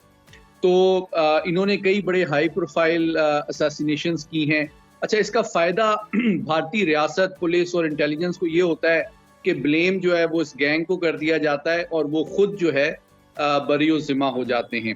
खुसूसन इनका जो रोल है वो अक़लियतों के अहम सरकर्दा लीडर्स को निशाना बनाना, चाहे वो मुसलमान सियासतदान हों, सिख रहनुमा हों और दीगर जो अक़लियती लीडर्स हैं जिनको भारतीय रियासत और हुकूमत अपने लिए ख़तरा समझती है, उनकी हलाकत के लिए इनको इस्तेमाल किया जाता है। लेकिन एक ज़्यादा अहम पहलू जो रिसेंटली सामने आया वो ये है कि हाल ही में जो कनाडा के इंटेलिजेंस चीफ हैं उनकी मुलाकात हुई है भारत के national security adviser Ajit Doval से सिंगापुर में।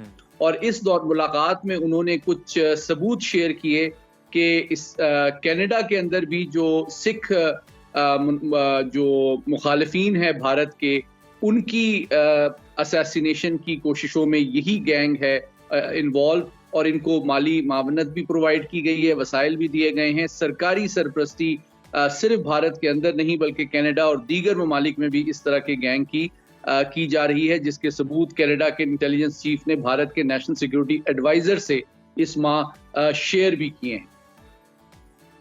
बिल्कुल। अच्छा सैयद मोहम्मद अली साहब, ये भी बताइएगा, हम देखते हैं कि जिस तरह से कनाडा का आपने हवाला दिया कि कनाडा की जानिब से भी सबूत फराहम किए गए हैं, लेकिन अब भारत तो दूसरी जो रियासतें हैं उन पर दहशतगर्दी के इल्ज़ामात आयद करता है, लेकिन ये स्टेट स्पॉन्सर्ड जो ये कार्रवाइयाँ की जा रही हैं बैरून ममालिक में भी, और भारत को यकीनन इस पर बड़ी तनकीद का निशाना भी बनाया जा रहा है। कौन से ऐसे मफादात हैं जो बीजेपी हुकूमत इनसे हासिल करती है और उसके एवज़ इन्हें खुली छूट दे रखी है कि ये जो मर्जी करें? देखिए, भारत का जो तस्वीराती मिजाज है या जो स्ट्रेटेजिक कैरेक्टर है, अगर आप उसको 2500 साल में देखें तो 2 उसकी बहुत बड़े फीचर्स हैं। एक तो ये कि आपको याद है अर्थशास्त्र बड़ी मशहूर किताब है चाणक्य की, उसमें भी ये रिकमेंड किया गया है, तजवीज़ दिया गया है कि आपको सिफारतकारी में बहुत सॉफ्ट स्पोकन होना चाहिए, लेकिन अपने मुखालिफिन को खुल्लम खुल्ला जंग पे अगर वो मजबूत हों तो इंगेज नहीं करना चाहिए, बल्कि उनको अंदर से कमज़ोर करने, अपने मुखालिफिन को पुरस्रार अंदाज में जहर देने, हलाक करने की जो है हिकमत अमली अपनाई जाए। ये 2300 साल पुरानी किताब है। फिर आप देखें जो पृथ्वी चौहान साहब थे, उनके हवाले से भी बड़ा मशहूर मकूला है कि बगल में छुरी मुंह में राम राम। तो भारत की जो सफारतकारी है वो की है कि वो इस्लामाबाद जब आते हैं उनके वजीर खारजा, तो वो बड़े मुस्कुरा के बड़े आपकी तारीफी करते हैं, आपके खाने की, आपकी इखलाक की, आपकी मेहमानदारी की, लेकिन दूसरी जानिब वो हमारे दहशतगर्द जो तंजीमें हैं उनकी पुष्टपनाही और सरपरस्ती भी करते हैं। तो हुकूमत अमली उनकी हमेशा यही रही है। तो क्योंकि वो जानते हैं कि पाकिस्तान एक एटमी ताकत है, मुनज़्ज़म फौज है, बराह रास्त जंग जो है वो उसके लिए ऑप्शन भी नहीं है, खुसूसन जबकि स्विफ्ट रिटॉर्ट के जरिए और कई मौके पे उनको हजीमत उठानी पड़ी है दुनिया के सामने। तो इसीलिए उनकी कोशिश है कि दहशतगर्दों की और इस तरह के गैंग्स की सरपरस्ती करके अपने मुखालफिन को हलाक किया जाए। इसके जरिए से वो आलमी कवानीन से भी बचें, भारत पे सैंक्शंस भी ना लगे, वो बदनाम भी ना हो, और उनकी रियासत और अवाम और जो इंटेलिजेंस एजेंसीज और फौज है वो भी उसमें डायरेक्टली मुलविस ना हो। लेकिन अब बतदरीज दुनिया जो है इन हक़ाइक़ को जान रही है, और उसका सबसे बड़ा सबूत, जिस तरह मैंने कहा कि खुद कनाडा के इंटेलिजेंस चीफ ने इसके सबूत जो है भारत के national security adviser Ajit Doval से सिंगापुर में मुलाकात के दौरान शेयर की हैं। उसके बाद उनके वजीर आज़म ने दोबारा ये बात की है कि भारत जो है उनके पास ये सबूत मौजूद हैं कि कनाडा में अपने मुखालिफिन की असैसिनेशन अटेम्प्ट में मुलविस है। बिल्कुल ठीक। अली साहब, इस गैंग का नाम दुनिया ने पहली मर्तबा तब सुना था जब उन्होंने भारतीय सुपरस्टार सलमान खान के काले हिरन को कत्ल करने का बदला का ऐलान इस गैंग ने किया था। तो बताइएगा, बिश्नोई कबीले के लिए काला हिरन मुकद्दस जानवर है, इस बारे में भी हमें बताइएगा, और साथ ही साथ सलमान खान को भी कत्ल करने की धमकियां दी जा रही हैं, इसमें कितनी हकीकत है? देखिए, इसके कई मकासद हो सकते हैं। मैं समझता हूं कि एक तो ये जो इंतहा पसंदाना नजरिया और सोच है उसकी भी तर्जुमानी करती है, और ये भी साबित करती है भाई एक गैंग है जो कि उजरती कातलों की 700 नफरी पर मुश्तमिल है, तो उसको हिरनों की परवाह क्यों है? इसका मतलब है कि उनको इस्तेमाल किया जा रहा है एक हिंदू नजरिए के दिफा के लिए और मुसलमानों के खिलाफ नफरत उभारने के लिए, उनके खिलाफ तशद्दुद को इस्तेमाल करने के लिए, उनके खिलाफ भारत के अंदर एक खौफ की फजा कायम करने के लिए। तो यकीनी तौर पे इससे ये साबित होता है कि भारत वो तमाम मुसलमान जो कि भारतीय शहरी हैं उनको ये पैगाम देना चाहता है इस गैंग के जरिए से कि अगर आपने भारत में रहना है तो आपका किसी भी शोबे से ताल्लुक हो, आपको भारतीय नजरिए के मुताबिक रहना पड़ेगा और उसका एहतराम करना पड़ेगा। आपको मुसलमान रवायात और जो आपका तमद्दुन है, आपके जो नजरियात हैं, इबादात हैं, उसके हवाले से किसी किस्म की कोई हिफाजत या आज़ादी फराहम नहीं की जाएगी। अच्छा सैयद मोहम्मद अली साहब, गुज़श्ता दिनों लॉरेंस बिश्नोई गैंग की जानिब से बड़ी कार्रवाई की गई और रियासत महाराष्ट्र के साबिक वजीर और नेशनलिस्ट कांग्रेस पार्टी के रहनुमा बाबा सिद्दीकी, उन्हें मुंबई में निशाना बनाया गया, उन्हें कत्ल करने की जिम्मेदारी भी उन्होंने कबूल की। ये बाबा सिद्दीकी थे कौन और बॉलीवुड के खानों के साथ इनका क्या खास ताल्लुक है? इनकी इफ्तार पार्टियों के बड़े चर्चे रहा करते थे। जी बिल्कुल, देखिए मैंने जिस तरह पहले भी गुजारिश की कि भारत एक हकीकत है कि जो बीजेपी हुकूमत और बजरंग दल और राष्ट्रीय सेवक संघ है वो भारत को एक हिंदू नजरियाती रियासत बनाना चाहते हैं, जिसमें वो समझते हैं कि मुस्तकबिल में इस्लाम और मुसलमानों की वैसे भी कोई जगह नहीं है, और पिछले 1000 साल की जो उनकी तारीख है उसको भी वो मस्क करके अपने लिटरेचर में, अपने कोर्स में, अपने तालीमी इदारों में, अपनी बॉलीवुड की फिल्मों में और अपने कल्चर से मुकम्मल तौर पे जो मुसलमानों का असर रसूख है वो ख़त्म करना चाहते हैं। तो ये उस लॉन्ग टर्म मजमूई हिकमत अमली की एक कड़ी है कि जिसमें मुसलमानों के लिए एक खौफ की फ़ज़ा कायम की जाए, उनकी तारीख और उनका बरसगीर की तरक्की और खुशहाली में जो किरदार है उसको मस्क किया जाए, करिकुलम को चेंज किया जाए। आखिरी सवाल ये कि सलमान खान से तो चले आपने बयानिया बना दिया कि काले हिरन का मसला था आपका, लेकिन सिद्धू मूसेवाले से क्या दुश्मनी? देखिए, बात दरअसल ये है कि ये भारतीय जो इस वक्त सोच है उसको समझने के 3 पहलू हैं जी। भारत का जो इस वक्त नजरिया और मुस्तकबिल की हिकमत अमली है वो 800 साला मुसलमानों के बरसगीर पे इक़्तिदार है जो कि सलामती, इंसाफ और रवादारी पर मबनी था, उसके खिलाफ नफरत पर मबनी है, मगरबी ताकतों के खिलाफ अदम एतमाद पर मबनी है, और इस इलाके में अपनी बालादस्ती को फैलाना उसका एक तस्वीराती मफाद या ऑब्जेक्टिव है। इसके लिए वो दाखिली सतह पे भी अपनी माशरती रिकंस्ट्रक्शन कर रहे हैं, जिसमें वो मुसलमानों को चाहते हैं अगर आपने यहाँ रहना है तो हिंदुओं की मर्जी और रवायात और अहकामात और कवानीन के मुताबिक रहना पड़ेगा, वरना आप मुल्क छोड़ के चले जाएं। दूसरी बिल्कुल बात ठीक ये है सैयद कि- मोहम्मद, यही है उनका मतमा नजर है कि अगर भारत में रहना है तो फिर आपने दबाव में ही रहना है और हम जिस तरह से कहेंगे वही आपको करना पड़ेगा। बहुत शुक्रिया सैयद मोहम्मद अली साहब आपके कीमती वक्त का। तो ये था हमारा आज का प्रोग्राम। उम्मीद है आपको पसंद आया होगा। अपना फीडबैक हमारे साथ शेयर करना मत भूलिएगा। हमें दीजिए इजाजत। अल्लाह और हाफ़िज़। देखते रहिए सुनो पाकिस्तान।